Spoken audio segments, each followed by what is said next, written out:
Hi guys, welcome back to our channel. In this video, I will be sharing with you an unboxing of the headset na nabili ko in Shopee, which is the TUF Gaming Headset H3.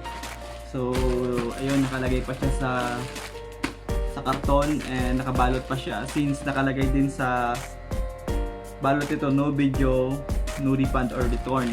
So, it's good that we will make an unboxing para makalagay talaga at mabidyohan talaga natin. So, based sa mga reviews na nakita ko, na-intriga ako kasi maganda ang headset na to, and especially compatible siya sa motherboard natin, which is the Asus TUF Gaming. So, that is my motherboard in my PC. So, I think the features talaga na meron for this headset will be compatible to my motherboard. I bought it for 1,500 plus since nag-sale si Shopee. Binili natin siya during sale. Nakatipid tayo ng mga 300 pesos kasi yung price niya originally is nasa 1,800 plus. And I believe na worth it yung price niya sa quality ng headset na to kasi I watched a lot of review before ako nagbili ng ganito. So wag na natin patagilin and we will start the unboxing so that mapakita ko sa inyo kung anong meron sa headset na to. And maybe you're planning to buy at makita nyo na rin kung anong inside, anong meron sa loob ng box ng headset na to. So let's start. So ayun, bubuksan na natin yung headset na to. Medyo inayos ko lang yung setup ng video para makita nyo talaga yung pagbukas natin ng item. Since yun nga, required din siya ng seller. So, we will cut it here.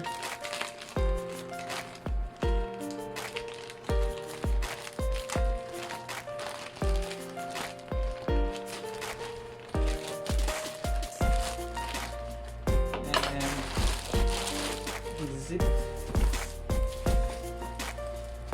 Nice. Maayos yung pagkabalot. It means maayos yung seller natin. So, ayun. Nice. May resibo pa.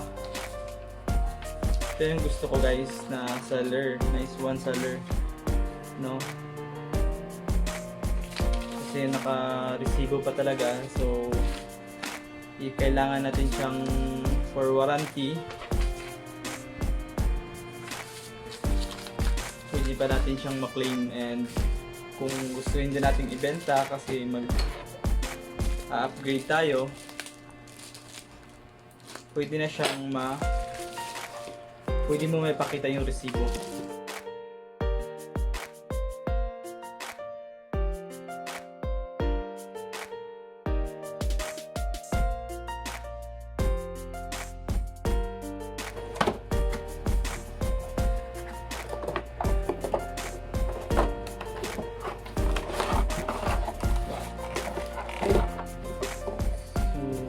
Wala nang laman sa loob. Ito na lang ang manual. This is the manual. TUF Gaming. Oh, I like you. This is the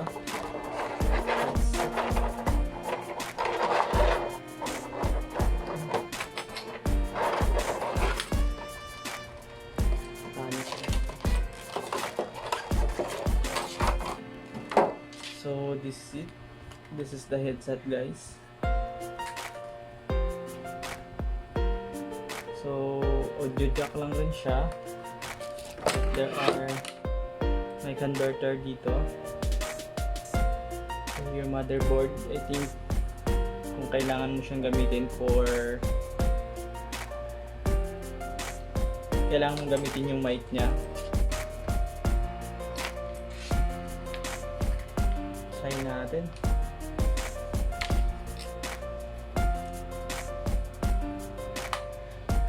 So plastic lang siya guys and this is metal, no?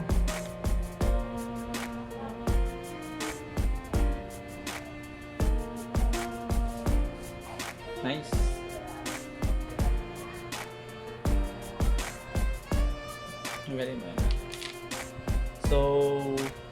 Yung length naman ng audio jack wire cable niya is medyo mahaba. Nasa 1.5 meter ata to. And then plus this one, yung extension niya, I think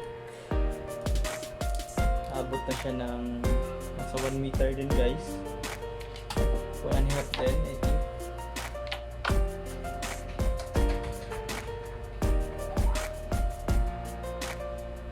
So nasa 1 meter din yung size niya. Mahaba siya. So and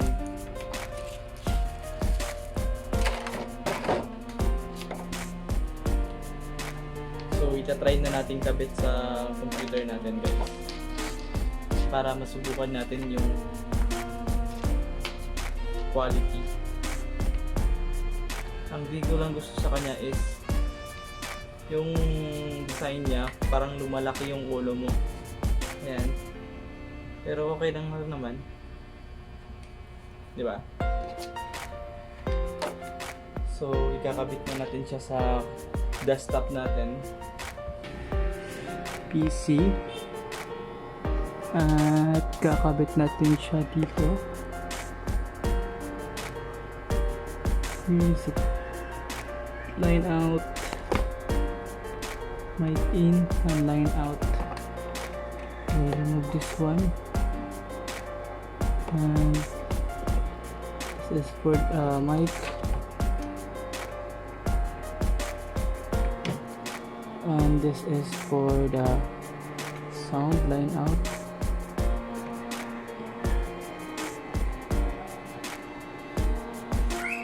That's it.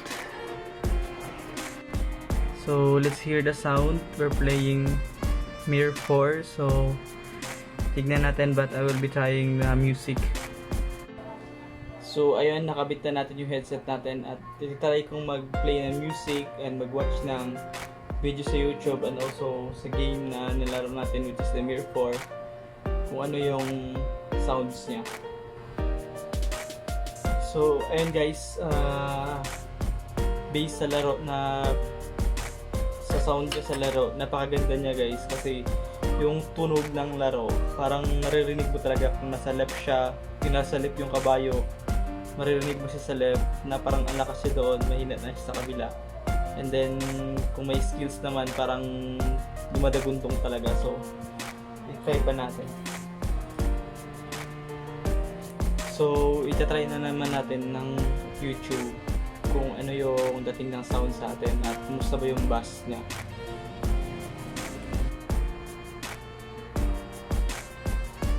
So, ayun guys, napakaganda ng sound niya. Ang lakas ng bass niya.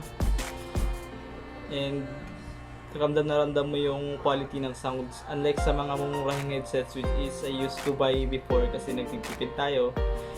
Although we can buy naman like this headset or ano, but hindi siya for the purpose of this gaming na which is now I will be using it for gaming. Napakaganda ng ano niya guys, sounds. Ngayon naman we will try the microphone, kung anong dating naman ng microphone. So ayun guys, na-try na natin yung sound ng headset.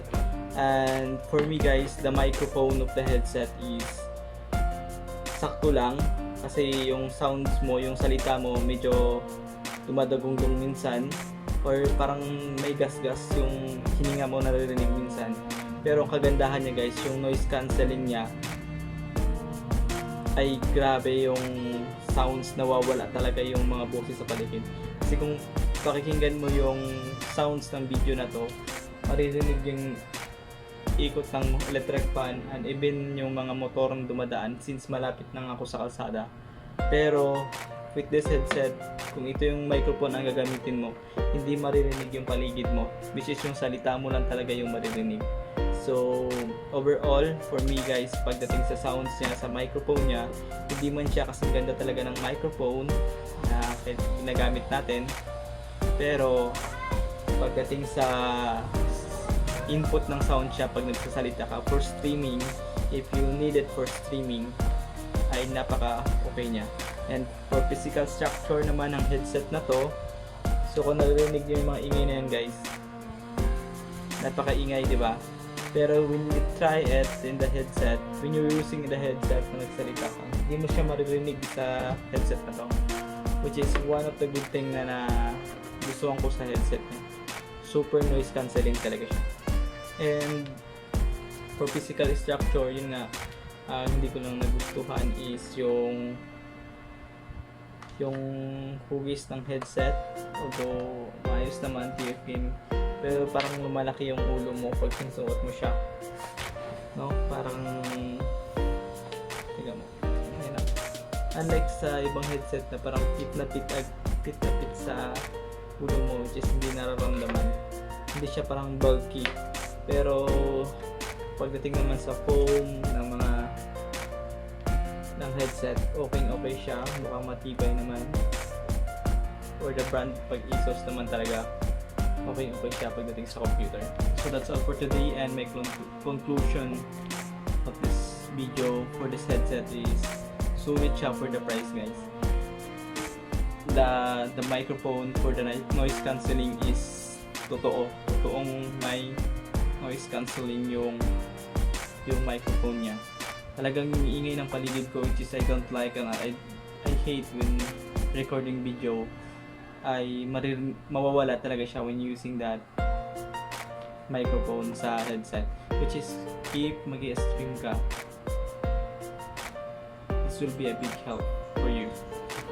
So that's all for today, and I hope that you get some ideas sa video ko na to, especially pag you are planning to buy an headset. So I recommend this Asus talaga.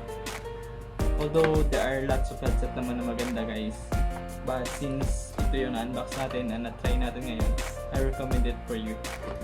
So that's all for today. Please don't forget to subscribe my channel and click the notification bell below. See you in my next video for my next unboxing. I think I will be unboxing another power supply. It's the NZXT 850C C850 pala na power supply na nabili natin. So I will be sharing also that in the video para you will get some ideas anong mayroon for that power supply. So see you in my next video. Goodbye and God bless.